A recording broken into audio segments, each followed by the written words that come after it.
let's go ahead and get started. Welcome everybody to the Central Ohio Transportation Safety Forum. I'm William Murdoch. I'm the Executive Director of the Mid-Ohio Regional Planning Commission. You know us as Morpsy.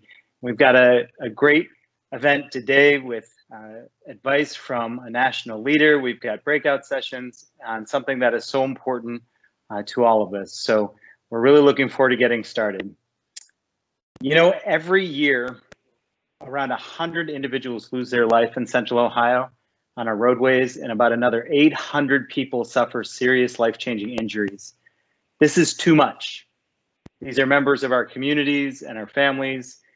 They're not statistics. This is not something we can accept. And I think all of you here today want to do more, and that's what we hope to accomplish. You know that in partnership with many of our state and local partners, Morpsy's been actively working to address the safety concerns on our roadways so that we can save lives and improve the quality of life for Central Ohio. Last September, Morpsy released our Central Ohio Transportation Safety Plan, which I know a lot of you were engaged in, which was our key step in doing more for safety. And I know a lot has changed since then. The world with COVID-19 has shifted not only our lives, but our transportation patterns. And this has further highlighted some of our region's biggest transportation safety challenges. We know that nationally and regionally, there's new public attention on active transportation and how important it is in a time like this for physical and mental health. And we know that many communities, even here in Central Ohio, struggle with a lack of safe accommodations so that we can do those things.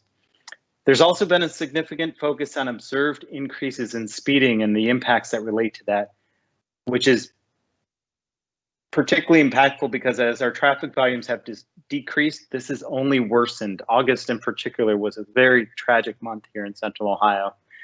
We're concerned too about the ability of public transit to return quickly to normal operations with the ongoing up and down threat that we're facing.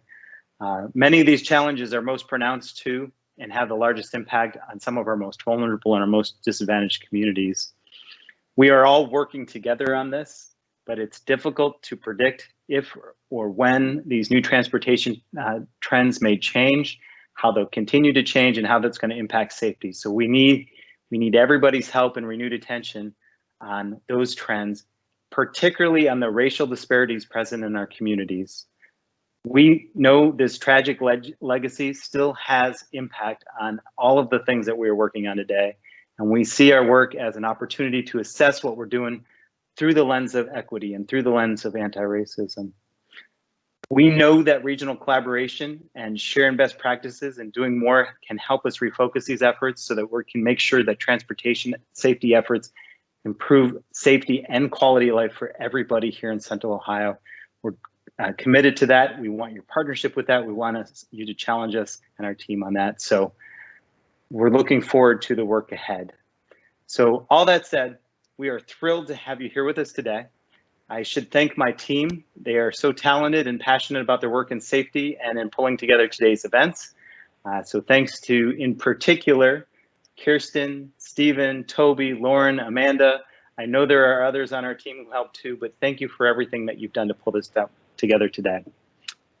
So let's go ahead and get started with the first part of our event. What we'd like to do is to welcome our first speaker, and I'm so honored and excited to have him here, Keith Benjamin II, who's the Director of the Department of Traffic and Transportation for the city of Charleston, South Carolina.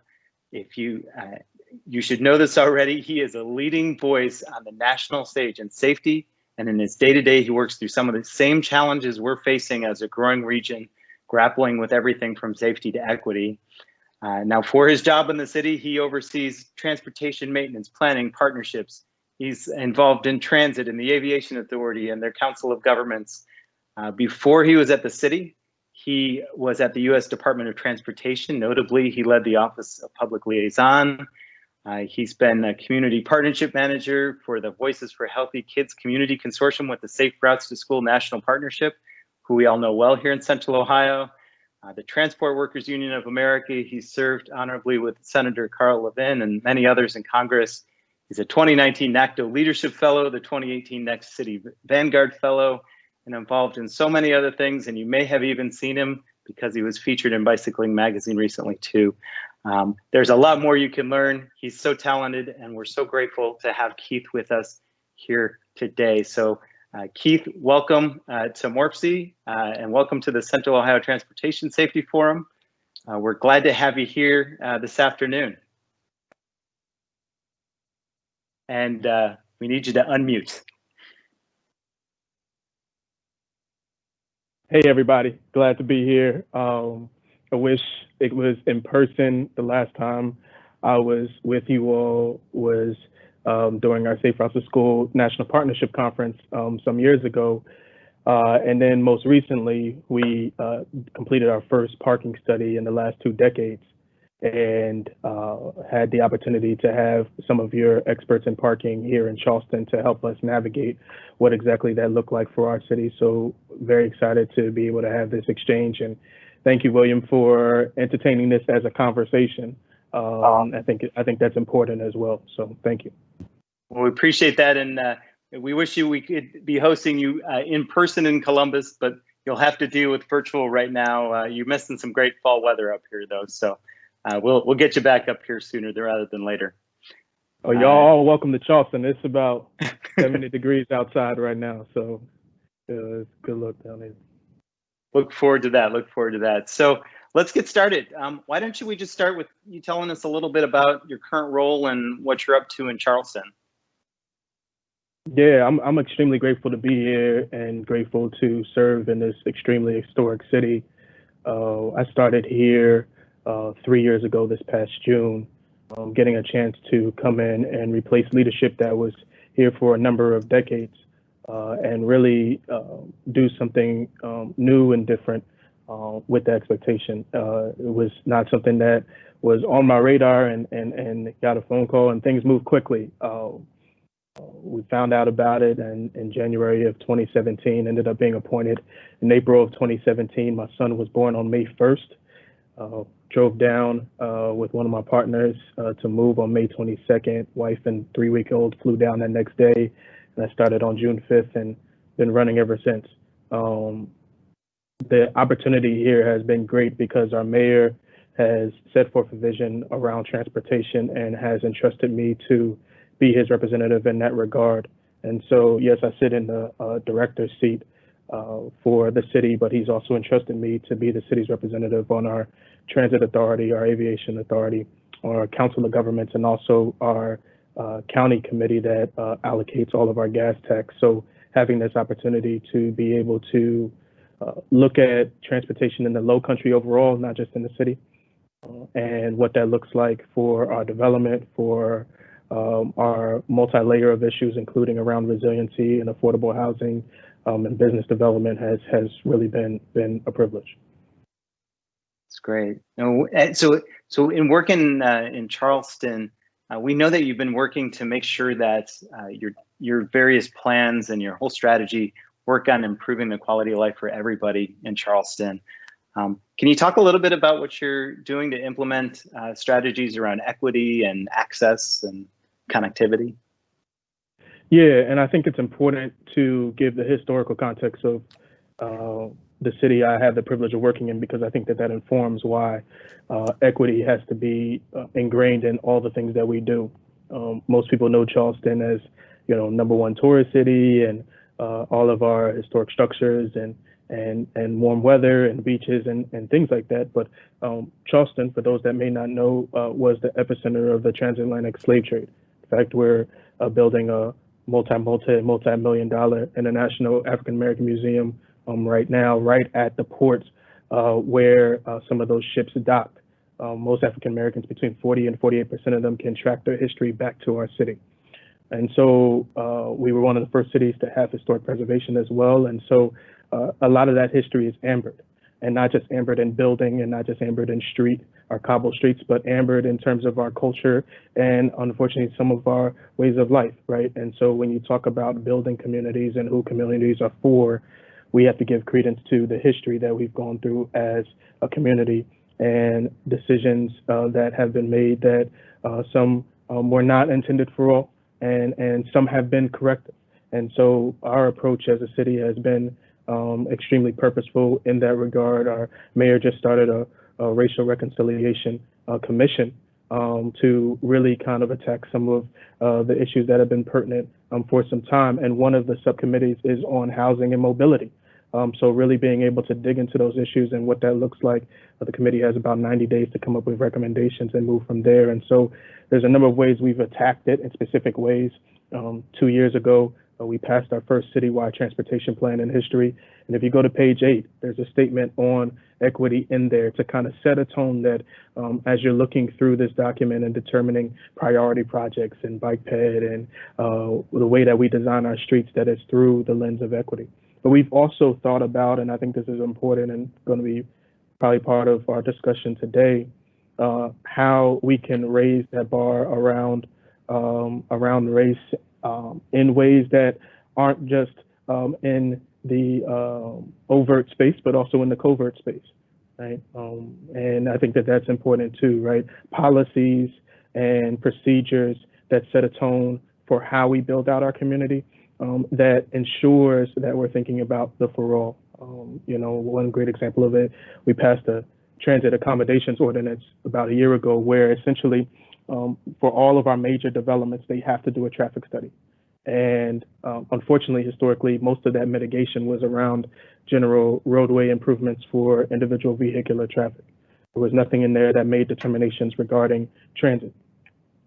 And so we decided to put some parameters in there where if that development in its traffic study shows a certain level of influence in the public right of way and how traffic has changed, that they would have to add transit accommodations within their mitigation plan in order for them to get their CO. Now, on the face of it, that's a major zoning and planning change. That's great for our process, for our technical review, for our buildings. But it just so happens that for our city, over 77% of our transit riders make $45,000 or less. About 80% of them are African American.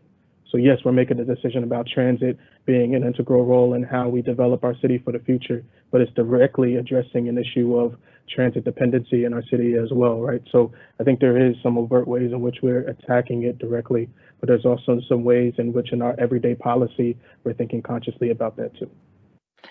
That's so great. And I want to dig in a little bit there because you said it, and we all know that transportation safety doesn't live in a vacuum. You have to contemplate housing and city investment decisions and transportation policies and equity and racism and everything in that legacy. But you also have to convince people and bring them along to do more.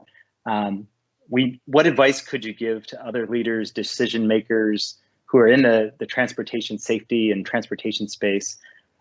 How can they bring people along? How can they challenge people to think differently?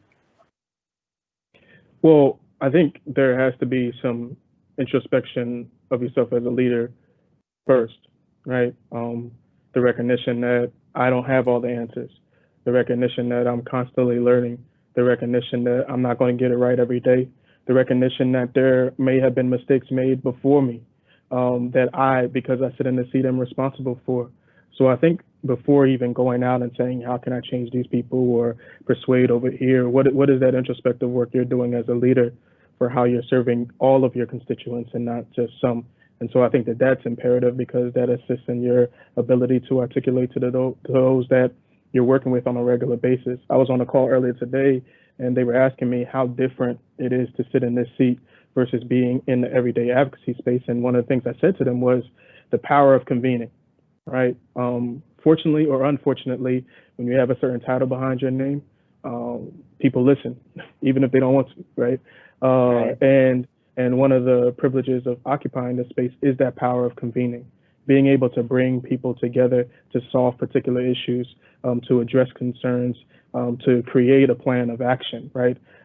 Knowing that that's the case, if you've done that introspective work about how you lead, where that lens of equity comes into play, it automatically clicks in your mind as you occupy that one particular privilege of power in your position of who you're bringing around to solve those particular issues, right? And what exactly that looks like. If you're bringing folk together to solve an issue around bike ped safety and it's not indicative of all the varying different communities that you serve, have you really used your power of convening to be able to solve that issue? right? So I think it's important to first do that personal introspection. I know I have to do it myself, and I think that helps fuel the fire that you need for how you engage with varying different stakeholders and the way that you articulate it with others. So what about the technical experts who work in this, who sometimes they're focused on the design of the roads and the technical aspects of safety? What's your advice? What do you say to your employees in those spaces about equity and about thinking differently about their work, just as a manager? So I think there's two things. One is I think that there's this urgency to attack the large opportunities. Right? I remember when I first came on board here, a former CEO pulled me to the side and he said, if you look at a jar and you're trying to fill that jar, you fill it up with all large marbles, you'll have a lot of gaps. If you take the small marbles, the medium-sized marbles, the large-sized marbles, step by step, that jar will fill in its entirety. And your goal shouldn't be the large marbles. Your goal should be to fill the gaps. And I think that that's important in the decision-making process, because your focus might be on, I need to get this protected bike lane. And the truth is, if we start with making sure that folk can safely cross the street with high reflective crosswalks first, then maybe we can get to that other conversation in that community. I just dealt with that on the east side. There's one of the backgrounds for us here in Charleston is that the vast majority of our roads are owned by the state DOT. So even for me to ask for a stop sign, I have to go to another entity for permission in that regard. But there just so happens to be this major east-west connection called Cooper Street. And it literally, if done correctly, will connect folk from the east side of our peninsula to the west side, to our Ravenel Bridge, which is 2.5 miles of dedicated bike ped space, or straight across. We just so happen to own all of Cooper Street. It's also in a TIF district. So the funding to be able to do the project is right there. So big aspects of getting a project done: funding, roadway ownership, and design. All three of those are done. But when I sit down with Miss LaTonya Gamble, the president of the East Side, she has no interest right now in a bike lane. What she had interest in was traffic calming on Aiken Street. What she had interest in was residential parking. So yes, in my mind, that is the perfect project. The opportunity, our percentages around bike ped death and injuries point to that community being most disproportionately affected. So I'd be investing right in that community. But when I sit with the community leader, the first thing on our mind was something else, right? And instead of there being frustration on my part of like, there's this amazing opportunity, you don't get it. Instead, it's, let me handle what in my mind might seem small, but might be significant in terms of moving the needle with the community in a way of my responsiveness, my ability to address the concerns that they've been looking for so long. And that opens up the conversation for the bigger opportunity down the line. So instead of trying to push Cooper Street, we focused on Aiken, right? And when we studied Aiken, we found out that people were speeding down that street, hitting 40, 50 miles an hour, right? Able to address that issue with her, got her residential parking. Now she's seeing a responsiveness from our department and comes to us regularly like, how can we work on this? What about this? How come we don't have this? How can we coordinate on this? So now there's a relationship that we have for how we approach things, right? There's not an immediate friction of my relationship with that community and what we serve, because I did the small things first, close the gaps. And now the door is open for the bigger opportunities.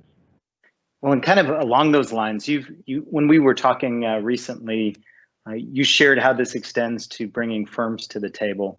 And instead of thinking of really major projects, seeing how maybe more types of firms, more minority contractors, others can engage in being a part of the solution. Do you want to talk a little bit about what you've done with that too?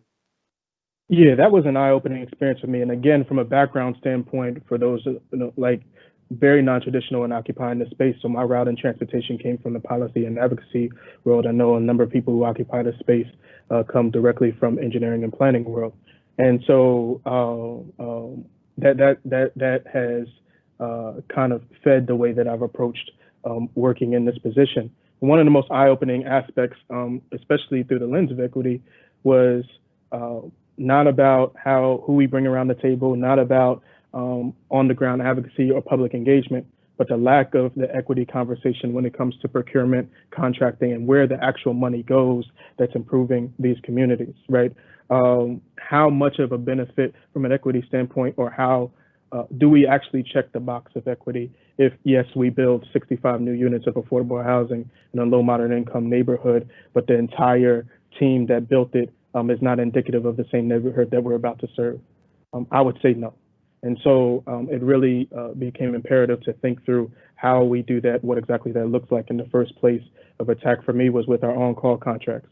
Look through our on-call contracts, and through every measure that you could say, there was significant lack of diversity in terms of skill sets, diversity in terms of the businesses, and otherwise really missing minority, women-owned, veteran-owned businesses. So I canceled the contract and rewrote the scope. And one of the specific things I did about the scope that I think was important was that we wrote it in such a way where firms that might have expertise in a specific area would still be viable to be able to apply to be an on-call. Many times when you see on-call contracts, we're asking for firms that can do the whole shebang, and inadvertently only inviting the multi-state, multinational firms to be able to engage in that municipality. What we did instead is we laid out what our scope was, but made it clear that firms that might have sole expertise in public engagement could still apply and be selected for that particular task. And what that did, that opened up the floodgates for us for that opportunity. And so really proud when you look at our on-call list, you see African-American firms, you see women-owned firms, you see veteran-owned firms, you see local firms that are able to be a part of the build-out process. And I think that that's important to dictate and to ensure, right? We're about to build a $20 million bike and pedestrian bridge connecting West Ashley and the peninsula, and over 27% of just our design dollars already will be to minority and women-owned business. So we're trying to make sure that that's at the forefront, that we open that conversation around equity too. It's not just enough of what we're actually putting on the ground and where we're putting on the ground. It's where's the money going? Who's benefiting from that? Who's able to be a part of that opportunity too? You all know better than not that, for example, with those on-calls and those professional services, it's not just about their billable hours. It's about being in the know about projects, being in the know about how they can get additional opportunities. That should be shared too by those who might be up-and-coming firms, might be local firms, might be minority, women, or veteran-owned firms as well. So I'm going to pause here and remind folks we're going to get into some Q&A here with your questions. So make sure you're using the chat function of Microsoft Teams. I think you can also email us at questions@morpsy.org if you'd like to. So get your good questions set up here. But so Keith, one of the things that you've spoken about before are intersections, and not necessarily the intersections of roadways, but intersections of ideas, concepts, sectors. Can you share a little bit more about that and why it's important in rapidly growing regions like Charleston or Columbus? I think it's an imperative because the everyday person doesn't experience life in silos, right? They're experiencing life as a whole. Like as I'm sitting here having this conversation, I have in the back of my mind that I need to pick up my son by 5 o'clock or I'm going to get fined, and I also don't have snacks in the car. So how am I going to be able to make sure he's okay? Like we experience life as a whole. We don't experience life in segments, right? And so how do we make community decisions in segments, right? Like all we need to do here is make the transportation better.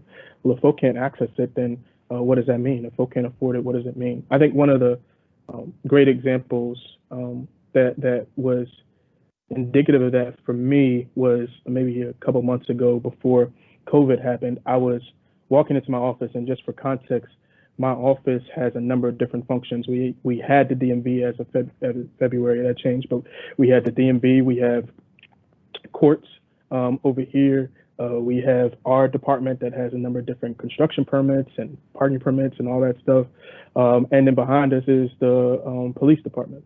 So all sorts of different functions out here, all sorts of different people, all walks of life that come here. And to get to my office, there's a security door and then there's the ADA ramp. And as I was beelining to my office, there was this young man who had a bike with him who came up to me. I didn't know him until I looked up, and he, stopped me. He was like, I just have a question. I don't mean to interrupt you. And like anybody else who's has their mind on something else, I was taken aback, but I listened. And he explained to me, is like, I'm not asking you for anything. I just want to ask you a question. How do I not go back to my old life of selling drugs? Like, that's not the experience I come from. I don't know necessarily how to answer the question. So he went on to explain to me that he was a janitor and worked at a number of different hospitality spots in downtown, and he wasn't going to be getting paid until Friday. And he said that on last evening with his son and his daughter, and it literally started profusely crying as he's talking. Explained that his daughter that night before had come to him apologizing and thinking that part of the reason why she was not eating was because she was on punishment. And so he was just expressing his dismay of not being able to provide, right? When I went back to my office and, we took care of him, and, Publix is right next door. So we took care of him, made sure he was all right for the night. But one of the things that stuck out to me was that he approached me with his bike, right? But had all these other particular problems. And I think sometimes in our work, we're like, man, if we can just get this level of mode shift, we just get more people on bikes. If we can, you just kind of focus on these centralized aspects, but it doesn't actually fully address the totality of the issues that somebody might be dealing with on a regular basis. And just like all of us, we experience life as a whole. And that image was just stuck up to me because, he had what other folks would say, yes, he has but here is his life. He's working, he's trying to figure things out, and this is his experience that he's dealing with. And so that intersectionality is almost an imperative that we think about, not just when we're thinking about how we make our communities better, we have to think about it in layers, right? How we think about that in significant ways, right? Our West Ashley area, over 84% of those folk who live over there leave West Ashley in their individual motor vehicle to health, job, education, and otherwise. They don't stay in West Ashley. But over 65% of them said they would choose another mode of transportation if they knew it was connected, reliable, affordable, and safe. They've laid it out for us, right, from a transportation perspective, but we also know that doesn't work unless major economic development happens over there. That doesn't happen unless we address some of the flood mitigation issues in certain areas that prevents people from being able to easily get to where they need to go, right? Those answers are multi-layered, and we have to think about it in that particular way. We can't answer the question in silos. And I appreciate so much how you bring in some of these personal examples, because sometimes in planning fields or engineering fields, speaking as a planner, it's easy sometimes to get overly technical and forget that there are real people juggling real things that you're trying to navigate as part of all of this. We do have our first question, so I'm going to go to that. Folks, if you have questions, make sure you use the chat. First question is from Maria Cantrell, and the question is, does Charleston have any examples of quick or easier to implement safety strategies that were visible to the public? Yes, so a couple of different things. So again, we don't own the vast majority of our streets. And then the other complication is, whereas in other cities, they can bond transportation dollars or have a sales tax that goes directly to them. By state stipulation, all of our sales tax money, all of our gas tax money goes directly to the county. So even though Charleston and Columbia and the state of South Carolina generate almost 51% of the tax base, all of our dollars go straight to the county to determine how they spend from an infrastructure standpoint. So I'm obligated to be an advocate for the city, but also be able to find these pockets of collaboration. So I'll give you two quick examples. One is with regards to safety at intersections. One of the design issues that I always have a philosophical difference with our state DOT, they will not permit bid-block crossings. And when I had a conversation with our local district office about it, they said, well, people need to cross at signalized intersections. Like, I understand, but explain this to me. If they have to cross there, how come when you all resurface, you only do 2 of the 4 legs? You don't improve the ADA, you don't place in PED signals. Like, well, this and this reason and finances and otherwise. It's like, well, if you're telling me that the safest place for them to cross is at a signalized intersection, then both you and I are obligated to make those signalized intersections as safe as possible. They yielded on that. I'm like, well, how about this? If you all do the signal plans for varying intersections, we'll pay for all the enhancements at those varying different intersections to make them as safe as possible. That works. It turned into this Project 700 Crosswalks. Shout out to Josh Johnson, who's the engineer there. And essentially, we chose a number of intersections that had standard materials, because that's the other thing that we got to deal with. And we started with 10 intersections, and we did the signal plans for them. And SCDOT came in with their own money and contracting and replaced crosswalks, high reflective ladder crosswalks, because they don't normally do that, head signals, ADA ramps, and sidewalk repair. We didn't have to pay for any of that. Right? All we had to do with the signal plans. And now we have this relationship where, based on their budget aspects, we can identify those locations and they'll pay for that. That was a quick, easy way for us to move.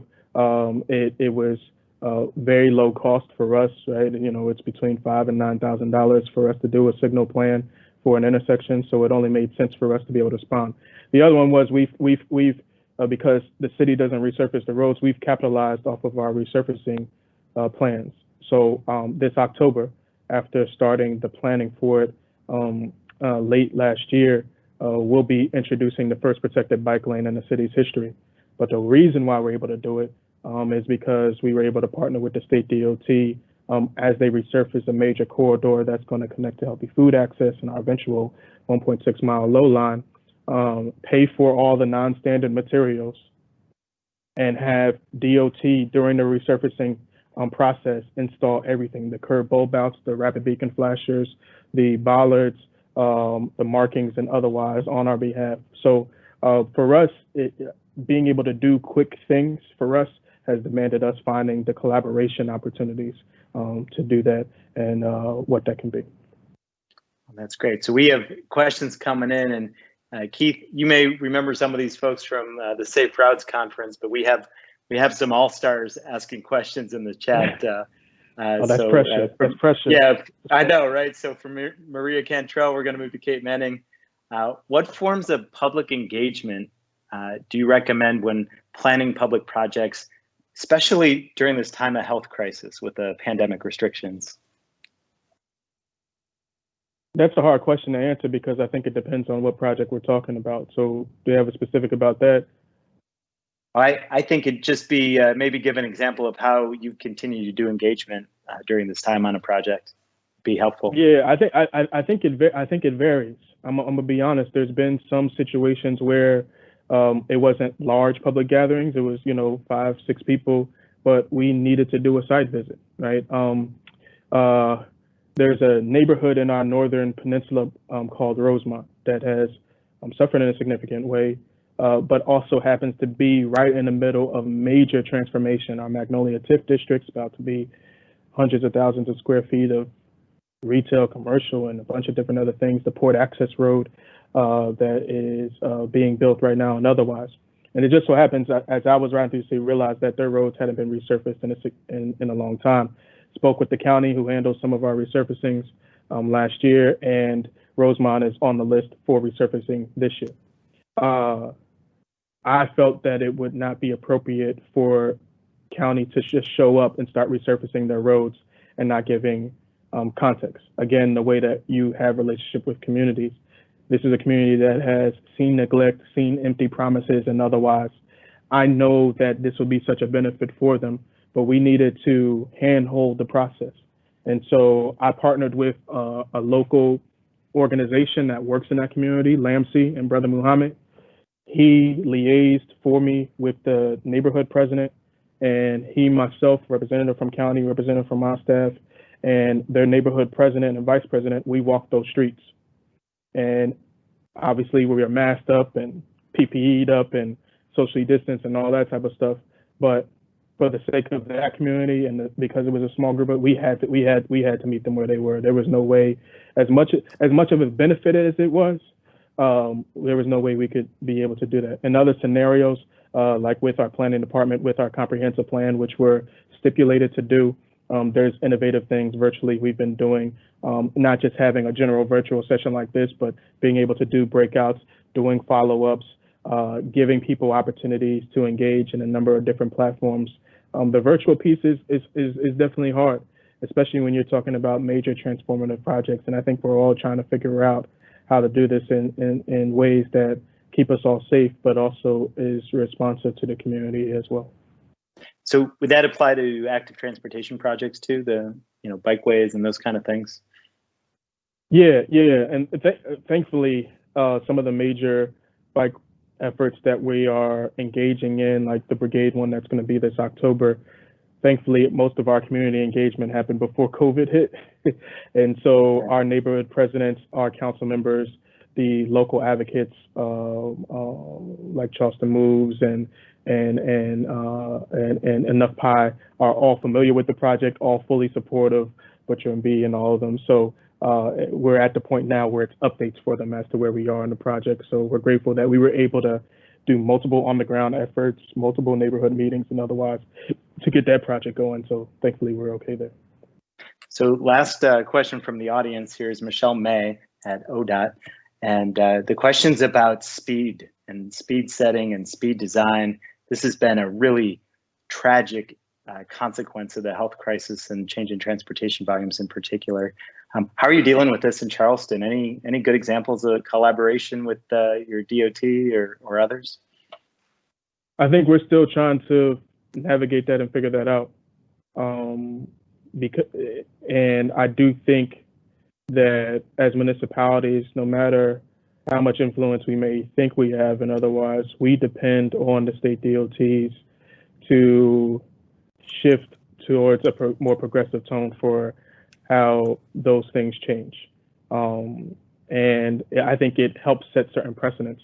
There's an amazing project that I can't take credit for, the county is doing on our behalf, that's right in our medical district. And one of the things that DOT assisted on was allowing them to have 11-foot lanes. Here in South Carolina, even though it's not in the book, usually they're saying give us 14.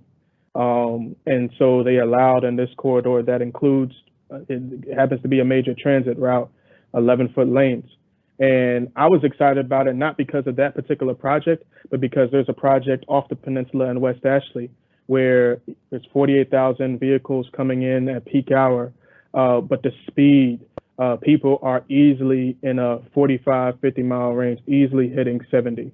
And knowing that we want that to be more bike ped friendly, knowing there's major redevelopments that the city is doing to enhance the economic development in the area, we wanted to see lower speeds. And the state DOT didn't grant us that, but because of the precedents that occurred in terms of lane widths downtown, we were able to superimpose that onto that project over there and allow that. So then, obviously everybody here knows with design of the public right of way, that psychologically to drivers can cause speeds to be slower and allow us in a new study to possibly see through a study process of lowering that speed in that area, maybe from 45 to 35. So for us, I think it's working with our state DOT for those pushes of design criteria that open the door for us to dictate the public right of way in a different way that encourages changes in speed patterns and using that precedence to apply to other areas. I think that's one of the things, the two pieces, and this goes back to the leadership question you said before, that I've had to work to master. One is the aspect of show and tell. A lot of times communities are like, you introduce something new, like closing down the street, and it's like, we've never seen that before, so because we haven't seen it before, no. And all of a sudden you get through all the fire to make it happen, everybody sees it works, and then everybody wants it to move. The other piece is through precedence, right? There's some things that you decide to engage in and make happen, not necessarily because of that project in and of itself, but because to accomplish that there sets a precedence for how you can accomplish things down the line. And so those two tools have been quintessential for me. Okay, Keith, we have one last question for you, but I know it goes without saying that if we had you in person, there would be a line around the corner of people wanting to pick your brain and talk to you about things. So we appreciate you being here. So I want to finish on a personal note. So there's a lot of folks on our call today who are relatively earlier in their career.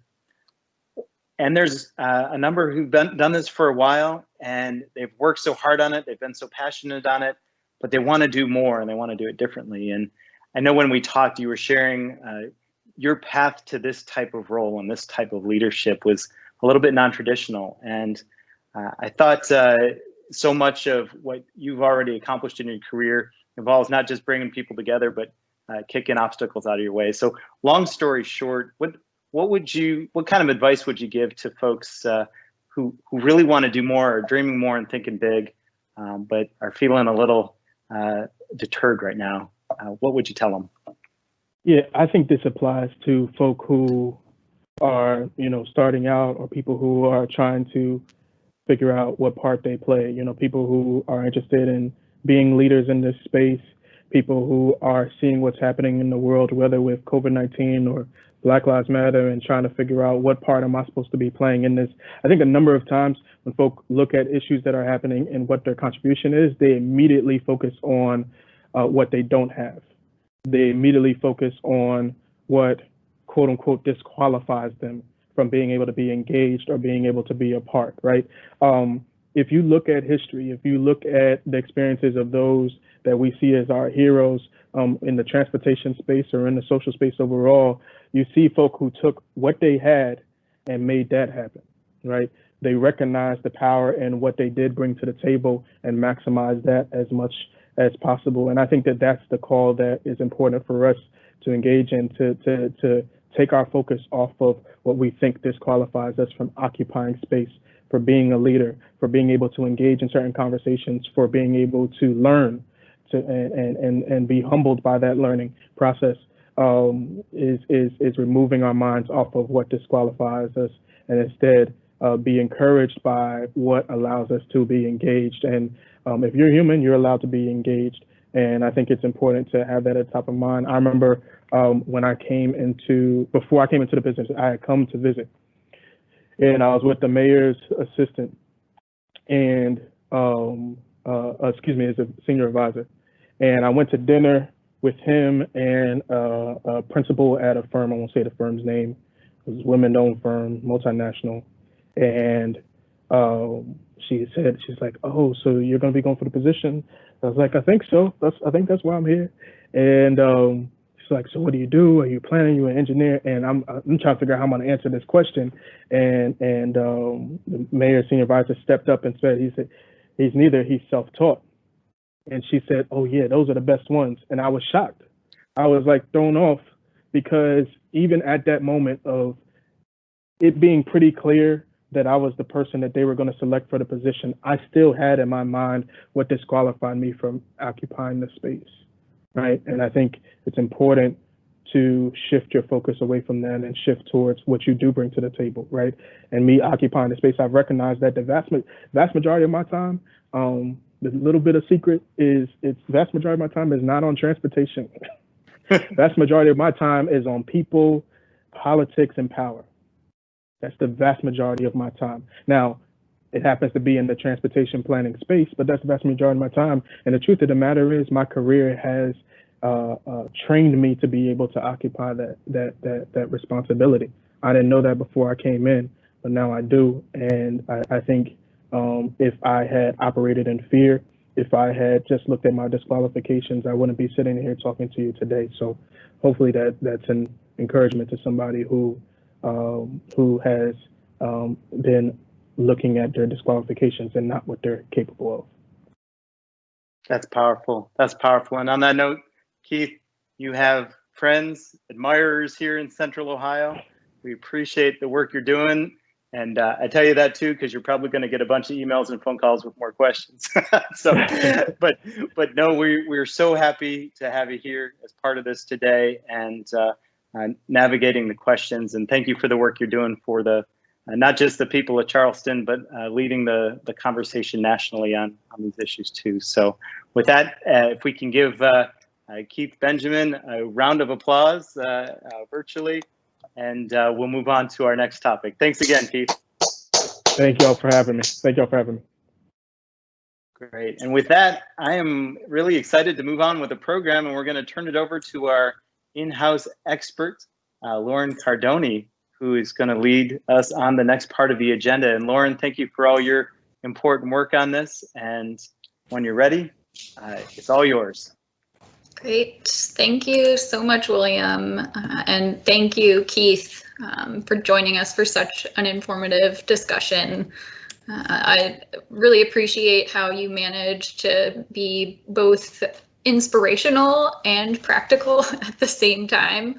I think you're leaving us with a lot of encouragement that we can do better, but also with some really thoughtful and actionable items that we can put to work here in our own communities. So that's great. Thank you so much.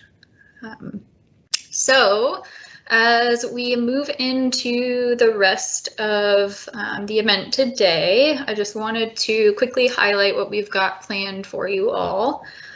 So we've just had the keynote discussion with William and Keith, and next we're going to shift into an overview of our current regional safety trends to provide some context for our discussions later about what we can do better as a region and maybe how we can implement some of Keith's great suggestions. And then after the safety update, we're going to break into 3 groups for those discussions, and then we'll come back together for some updates from our partners at ODOT and Safe Communities. So with that, we will get rolling. Good afternoon, everyone. For those who don't know me, my name is Lauren Cardoni, and I am the Transportation Safety and Active Transportation Planner at Morpsy. I know we're at the point in the afternoon when we could all use a nap, so I'll try to keep this as quick and interesting as possible. If you have any questions as I go through this material, go ahead and type them into the chat box. But we are a bit tight on time today, so we might not have time to get to those, but we'll follow up with you guys after the event with those answers. All right, so to give you all some context for why you're here today, I'm going to start with a quick overview of Morpsy's safety program. So Morpsy has been a partner in transportation safety efforts throughout the region since around 2005, when our regional safety program was first established. And historically, our funding for this program has kept us pretty focused on the areas within our metropolitan planning organization boundary, or the MPO area, which you can see in green here. However, with our shiny new Central Ohio Rural Planning Organization, or Corpo, we've been working toward expanding the safety program to cover much more of the region. And you can see the areas that Corpo serves in the blue. So over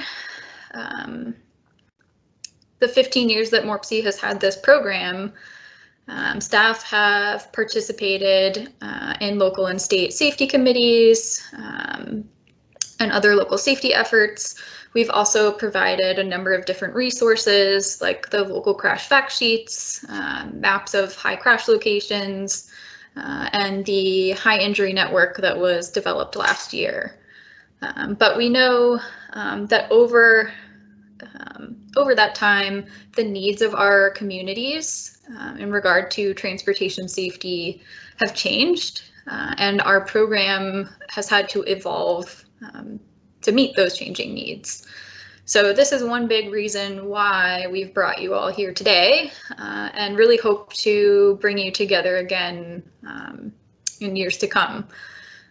We know that this year in particular has thrown a lot at us, and in terms of transportation safety, we're seeing some concerning trends.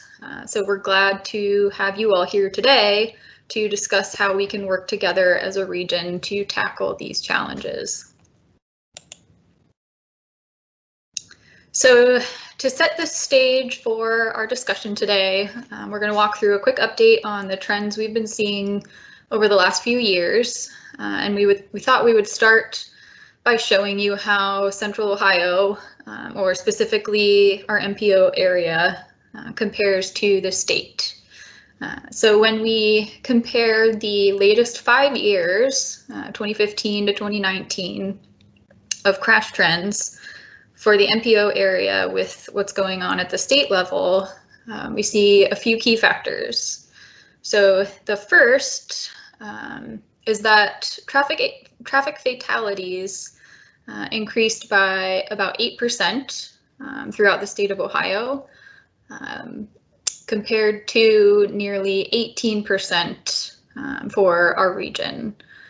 So our traffic fatalities increased quite a bit more significantly than they did for the state. Second, our serious injuries. The number of serious injuries decreased by nearly 10% for the state of Ohio, compared to less than 4% for our region.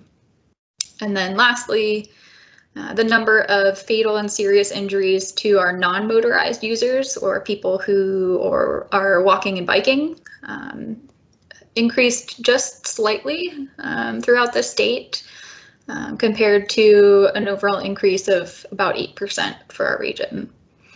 So compared to the state, we're not doing such a great job. And then looking at the raw data for our region between that time period, we see that there were more than 200,000 crashes reported within Morpsy's MPO area. The total number of crashes that occurred each year fluctuated slightly, but you can see that it held pretty steady around that 40,000 crashes per year range. And in those crashes, nearly 500,000 people were involved, which equates to about 100,000 people per year, or looking at it from another perspective, it's about 1/3 of the total population of our MPO area. So that's quite a lot of people who are involved in crashes in our region. And then out of those people, nearly 600 of them were fatally injured, and more than 4,000 suffered serious life-changing injuries. And I think it's important to pause here and reiterate what William said earlier about how these are not just statistics. These are people who live in our communities, they're our neighbors, friends, family. So it's really important to understand that these numbers are really meaningful.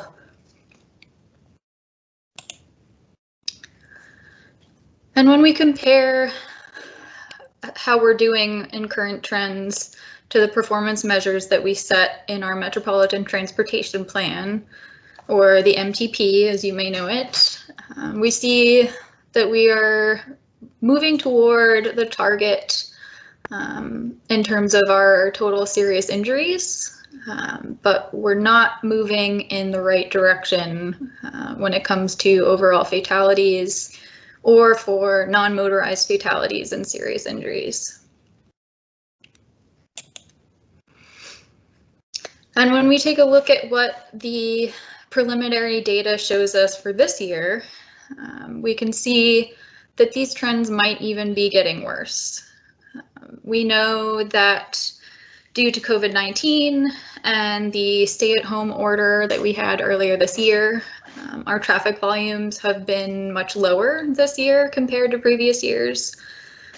And you can see here the initial crash data for the first half of the year show that our overall crashes were down during this time period, but the total number of fatalities for that same time period is on par or higher than it was in past years. So that's not a good trend to see.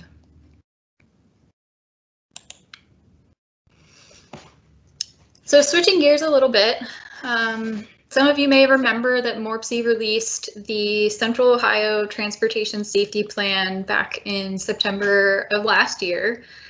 So this was the first plan that we've developed that really identifies in detail the most significant causes of serious injuries and fatalities on our region's roadways. This plan identified existing trends and critical safety priorities related to serious injuries and fatalities, and sets up a framework for how collaboration can improve safety throughout the region. The plan also established a series of goals and benchmarks that are meant to help us measure our progress in doing so. The guide for development of this plan was actually the Ohio Strategic Highway Safety Plan, or the SHSP, which created a framework for improving safety throughout the state. But as you can see on the chart here, with around about 70% of all fatal and serious crashes occurring on our local roadways, that leaves a pretty significant amount of the responsibility for safety improvements to our local governments. So through Morpsy's safety program, Morpsy is positioned to assist local governments by connecting you all with available funding and resources to really help you make those safety improvements. And this plan was meant to serve as a roadmap to help us do that as effectively as possible. Now, the information that we gathered through the data analysis conducted for the plan provided some really critical insight into where, as well as what types of safety improvements need to be made throughout the region. And the 4 categories that you see on the screen were identified as the most critical safety priorities, or what we are calling the emphasis areas for our region. And I'll go into more detail about each of these, but they include serious crash types, driving safety concerns, vulnerable roadway users, and emerging technologies. So the most serious crash types that we identified in the region include fixed object crashes, angle crashes, rear end crashes, left turn crashes, and head-on crashes. And you can see that these 5 crash types accounted for approximately 70% of all the fatalities and serious injuries during the 5-year time period. And you can also see that crashes involving pedestrians accounted for around 13% of fatalities and serious injuries just on their own. So that leads us into the next emphasis area. So the vulnerable roadway users emphasis area includes pedestrians, bicyclists, and motorcyclists. And the reason for this is that these users don't have the protection of a vehicle around them as they travel on our roadways. And they also have a much higher rate of fatal and serious injury than any other users on the roadway. So if you remember from the previous slide, that pedestrians represented about 13% of all serious injuries and fatalities. You take a look at the chart on this slide here, and you can see that pedestrians made up a very tiny sliver of the people or units involved in the crashes during this time period. So they made up about less than 1%, but still accounted for that 13% of fatalities and serious injuries. And then when we look at the rate of fatal and serious injury, you can see that the rate for pedestrians was significantly higher than for most other unit types. And you can also see how this plays out with motorcyclists and bicyclists as well. And then our driving safety concerns is the third emphasis area. So these include impairment, restraint use inside vehicles, speed, age of drivers, and distracted driving. And by far, the biggest factor in the outcome of a severe crash is restraint use. So you can see here that more than 50% of all the fatalities that occurred during this time period were to motor vehicle occupants who were not using the appropriate vehicle restraints. So they were either not using a seatbelt, or a child was not in a child seat, that sort of thing. And then we look at impairment, which also accounted for a really significant percentage of the fatalities. Alcohol and or drugs were suspected in crashes that resulted in nearly 40% of all fatalities during this time period. And then for the remaining categories here, we know that impairment, speed, and distracted driving are all underreported in our data, but you can see that even with the data that we do have, it's pretty obvious that these are real safety concerns for us. We know that distracted driving is particularly underreported, primarily due to the current law that doesn't allow officers to even pull people over for distracted driving, but it's also just really hard to know whether or not distracted driving was a factor leading into the crash.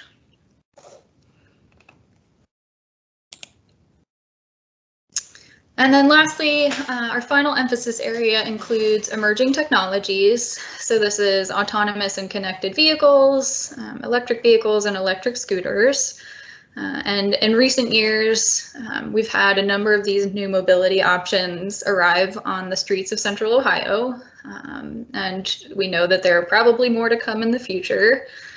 So while the safety plan doesn't provide any analysis of crash data related to these technologies, we kind of know that this is a challenge already and will be a challenge going into the future. So it's something that we plan to monitor, and hopefully the data collection will catch up. So the final and arguably most important aspect of the safety plan is implementation.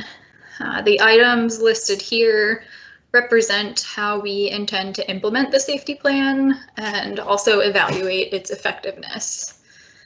So these are our next steps as we work to integrate the safety plan into our ongoing safety program. So implementation of the plan will be based on the action plan that was developed, and that was completed in collaboration with a lot of you, our regional stakeholders, and it includes strategies and action items that specifically address the challenges that were identified for each emphasis area. And then each action item in the action plan also has related output measures that are identified to help us track our progress toward those things.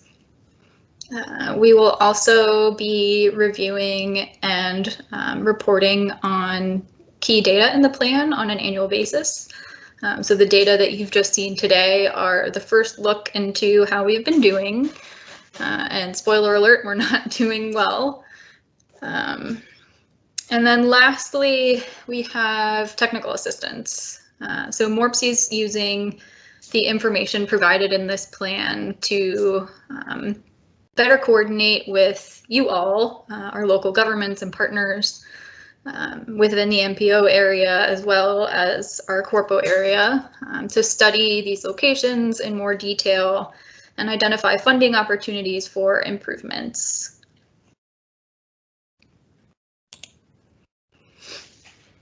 Now, while COVID-19 has thrown a bit of a wrench into the work that we've been doing as a region, there's still a number of accomplishments from the past year that are worth noting.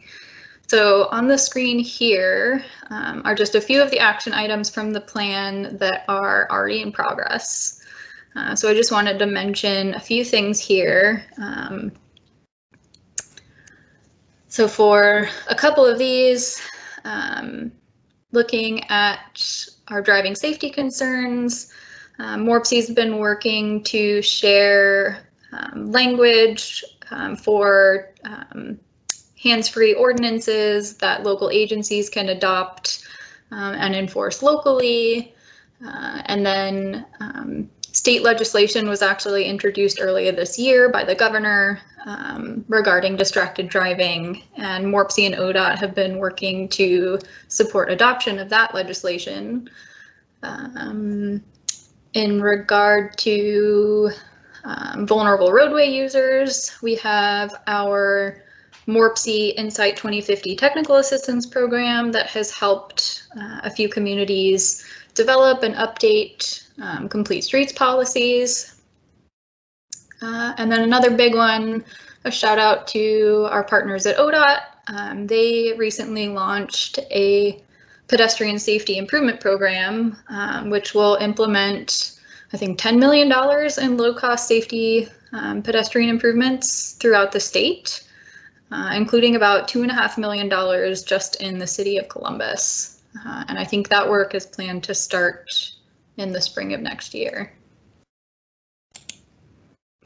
So before we dive into our breakout sessions for discussion, I want to leave you all with a couple of thoughts to take into those discussions and into your work going forward.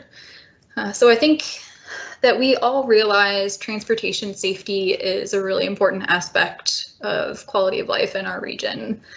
And one major takeaway for me personally has always been that we can all do our part by being safer drivers and really being more vigilant on the roadways, particularly of people who are more vulnerable using the roadway around us. But as professionals in this realm, we can also do a lot more to help improve safety for everyone in the region. And I encourage you all to take a moment to think about what you can do within your own community to help move us toward these goals, and also stay engaged in these conversations. Keep pushing each other to do better, and keep pushing us here at Morpsy to serve you better. We only move forward as a region if we all move forward together.